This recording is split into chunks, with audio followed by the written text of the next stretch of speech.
Humans are born dependent. They survive only through the care of others. This biological reality creates one of the most enduring contradictions in the human psyche: the desire for deep connection and the fear of exposure that the connection requires. I'm Darren, and this is Transcendental Harmony. If you like this content, please gently tap that like button, subscribe, and share it with someone who might benefit. It helps me to grow this channel and to ripple more positivity into the collective. Love is a fundamental need. Vulnerability is a fundamental threat. To be loved is to be seen, known, and emotionally held. To be vulnerable is to be open to disappointment, loss, and pain. These two forces are inseparable. They are also in conflict. Every relationship, family, romantic, platonic, is shaped by the tension between wanting closeness and wanting protection. Love is not sentimental. It is structural. Connection regulates the nervous system. Belonging stabilizes identity. Attachment provides continuity and meaning.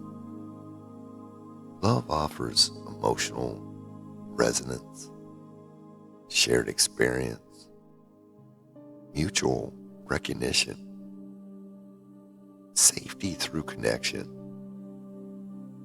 the feeling of being understood. Love is the part of the psyche that says, "Come closer." Vulnerability is not weakness. It is exposure. To be vulnerable is to allow another person access to the parts of yourself that can be hurt. Hopes, fears, needs, insecurities, desires. It requires trust, openness, and the willingness to be affected. Vulnerability threatens rejection, abandonment, disappointment, judgment, loss of control. Vulnerability is the part of the psyche that says, "Stay protected." Love requires openness. Openness increases risk. Risk activates fear. Fear restricts openness. Restricted openness limits love. This loop is universal. A person may long for intimacy, but avoid the connection that would create it. They may desire closeness, but maintain emotional distance. They may want to be known, but reveal only what feels safe. This is not emotional immaturity. It is the natural friction between two essential needs. A person wants a partner, but fears depending on one. They want emotional depth, but avoid emotional exposure. They want honesty, but soften their truth. They want to express needs, but fear being too much. They want stability, but retreat when closeness becomes real. This contradiction shapes the entire landscape of human intimacy. Love feels like warmth, resonance, recognition, belonging, emotional safety, shared meaning.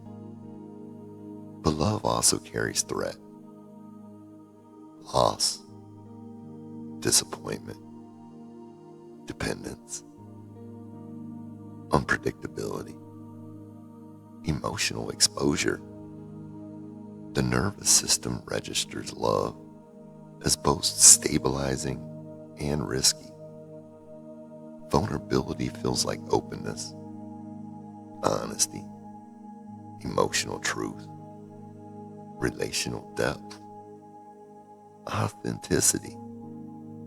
But it also feels like exposure, uncertainty, loss of control, potential hurt, the risk of being misunderstood.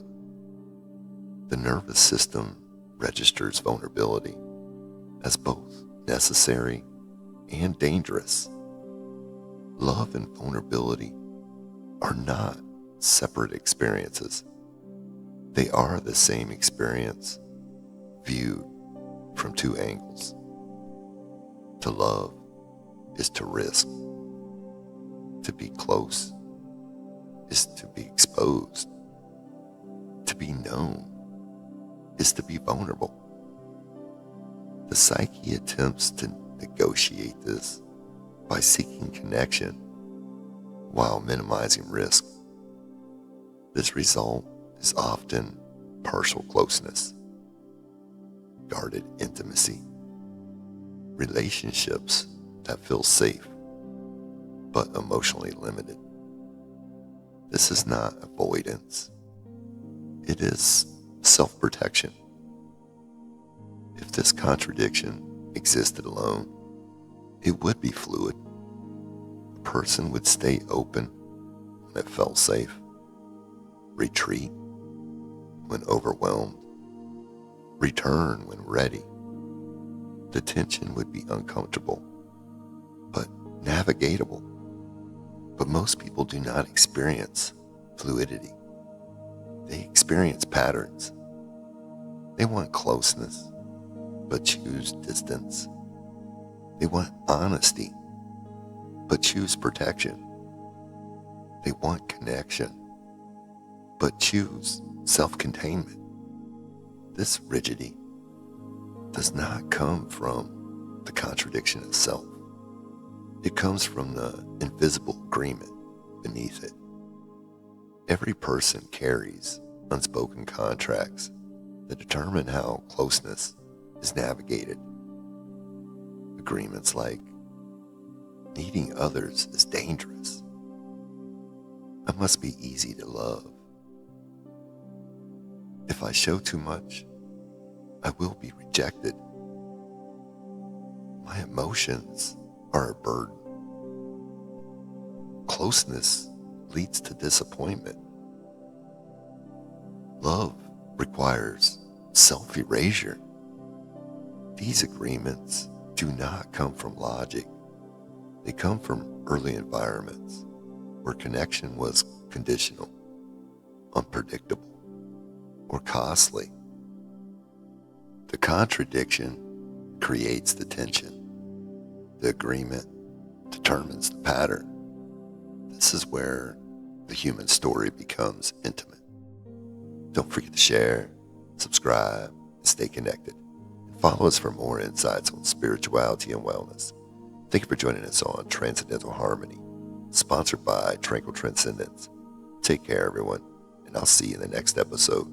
Until then, namaste.